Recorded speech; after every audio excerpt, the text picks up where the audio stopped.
আচ্ছা, self study versus coaching কোনটা বেশি গুরুত্বপূর্ণ তোমার জন্য?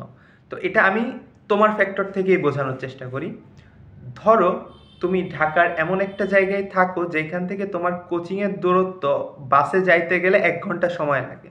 জ্যাম হোক বা আদার্স যে কোনো কিছু হোক, যাইতে গেলে তোমার 1 ঘন্টা মতো টাইম লাগে, জ্যামে পড়ো বা যাই হোক। আবার আসতে গেলে আরও 1 ঘন্টা ধরো। তো এই 1 ঘন্টা 1 ঘন্টা 2 ঘন্টা আর মাঝখানে ধরো 3 ঘন্টা কোচিং। তো এখানে মোট মিলে তোমার 5 ঘন্টা সময় চলে যাচ্ছে। সারাদিনে যদি 24 ঘন্টা পাও, সেখানে যদি তুমি 7 থেকে 8 ঘন্টা ঘুমাও, তাহলে তোমার 7 আর এইদিকে ধরো 5, মোট 12 ঘন্টা মতো তোমার চলে যাচ্ছে। আদার্স সময় পাচ্ছ 12 ঘন্টা পড়ার জন্য। ওকে, এখন কথা হচ্ছে যে তুমি যে 5 ঘন্টা কষ্ট করলে, এই যে 5 ঘন্টা মোট কোচিংয়ে ব্যয় করলে যাওয়া আসা মিলে, এই 5 ঘন্টার যে এনার্জিটা ব্যয় হয়েছে এটা তুমি কিন্তু পুরোটা 12 ঘন্টায় কাভার করতে পারবা না।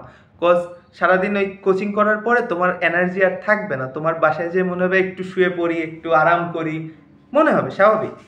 তো এই ক্ষেত্রে আমি বলবো যে তোমার ওরকম 1 ঘন্টা দূরে যেয়ে যে কোচিং করার কোনো প্রয়োজন নেই। তুমি যদি আশেপাশে কোনো এক্সাম ব্যাচ পাও, ঢাকায় আশেপাশে থাকে না কোনো এক্সাম ব্যাচ পাও, তাহলে সেখানে জাস্ট তুমি এক্সাম দিলা, প্রতিদিন ডেইলি এক্সাম দিলা। আর যদি না পাও, তাহলে তুমি তোমার ক্লাস বলো বা যাই বলো সব কিছু অনলাইনে করো। অনলাইনে করলে তোমার সময় বাঁচবে, আর তুমি যদি আসলেই ডেডিকেটেড হও, তোমার যদি চান্স পাওয়ার আসলে ইচ্ছা থাকে, তাহলে তুমি অনলাইনেও পারবা। তোমার যার আসলে চান্স পাওয়ার খিদা আছে যে ভাই আমার পড়াশোনা করতে হবে, সে ওই যাই করুক না কেন, সে ঠিকই তার মতো করে ফোনটা বের করে ফোনের সব নোটিফিকেশন অফ করে দিয়ে ওই অনলাইন ক্লাসে ঠিকই মন দিবে। ওকে, সো এসব বলে লাভ নেই যে ভাই বাসায় বসে তো পড়াশোনা হয় না ভাই, এসব কথাবার্তা বলে লাভ নাই।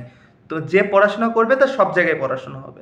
তুমি জাস্ট কি করবা, তুমি সিম্পলি বাসায় যে কোনো একটা ভালো অনলাইন প্ল্যাটফর্মের একটা কোর্স কিনে নিলা, সেইটা অনুযায়ী সেটা যেভাবে যেভাবে যায় সেভাবে সেভাবে তুমি পড়াশোনা করলে।